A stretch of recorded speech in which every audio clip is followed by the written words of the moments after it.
খামেনিকে হারিয়ে আর কোনো বাঁধ মানছে না ইরান। সামনে যা পড়ছে গুড়িয়ে দিচ্ছে ভয়ঙ্কর সব মিসাইলে। ইসরায়েলের ঘরে গিয়ে হামলা করে আসছে ইরানের রহস্যময় সেজ্জিল। মারা পড়ছে অসংখ্য ইসরায়েলি। সেনা হারাতে শুরু করেছে যুক্তরাষ্ট্র।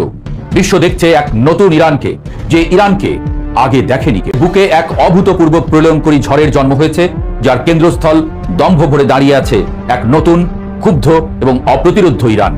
সর্বোচ্চ নেতা আয়াতুল্লাহ আলী খামেনির মৃত্যুর পর যে ইরানকে পশ্চিমা বিশ্ব কল্পনা করেছিল এক দুর্বল, নেতৃত্বহীন এবং দিগ্ভ্রান্ত রাষ্ট্র হিসেবে, সেই ইরান এখন আবির্ভূত হয়েছে এক চরম বিধ্বংসী রূপে।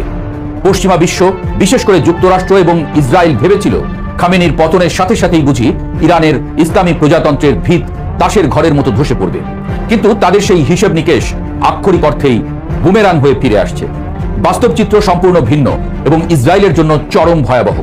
খামেনির মৃত্যু যেন এক ঘুমন্ত বিশাল আগ্নেয়গিরিকে জাগিয়ে তুলেছে, যার তপ্ত লাভায় এখন পুরে ছাড়খাড় হচ্ছে শত্রুদের সমস্ত অহংকার আর রণকৌশল।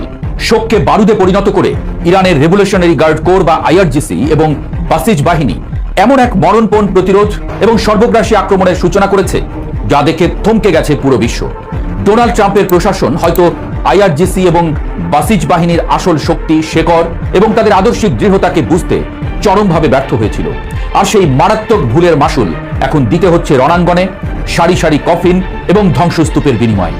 গত 28 ফেব্রুয়ারি যখন ইসরায়েল এবং যুক্তরাষ্ট্র যৌথভাবে তেহরান সহ ইরানের বিভিন্ন সামরিক এবং কৌশলগত স্থাপনায় হামলা চালায়, তখন তারা হয়তো ভেবেছিল এটাই ইরানের কফিনে শেষ পেরেক। তেহরানের আকাশে একের পর এক বিস্ফোরণের শব্দ যখন কাঁপন ধরিয়েছিল, তখন ইসরায়েলি যুদ্ধবাজ নেতারা উল্লাসে মেতেছিলেন। কিন্তু এই উল্লাস দীর্ঘস্থায়ী হয়নি, উল্টো তা পরিণত হয়েছে মর্মান্তিক বিলাপে। ইরান যেন শুধু এই দিনটির জন্যই এতটা কাল অপেক্ষা করছিল। নিজেদের আকাশ সীমায় শত্রুর স্পর্ধার জবাব দিতে তেহরান এমন এক পাল্টা আক্রমণের রূপরেখা সাজায়, যা ইসরায়েলের জন্য এক জীবন্ত জাহান্নাম ডেকে এনেছে। ইসরায়েলের বহুল চর্চিত আয়রন ডোম সহ অত্যাধুনিক সব আকাশ প্রতিরক্ষা ব্যবস্থাকে রীতিমতো উপহাস করে বৃষ্টির মতো আছড়ে পড়ছে ইরানের ভয়ঙ্কর সব ব্যালিস্টিক এবং ক্রুজ মিসাইল।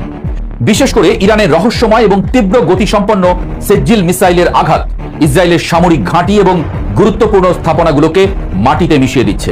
ইসরায়েলের একেবারে ঘরের ভেতরে ঢুকে এমন নিখুঁত এবং প্রাণঘাতী হামলা এর আগে কোনো দেশ করতে পারেনি। একের পর এক মিসাইলের আঘাতে অসংখ্য ইসরায়েলি হতাহত হচ্ছে। ধ্বংসস্তূপের নিচে চাপা পড়ছে তাদের সামরিক দম্ভ।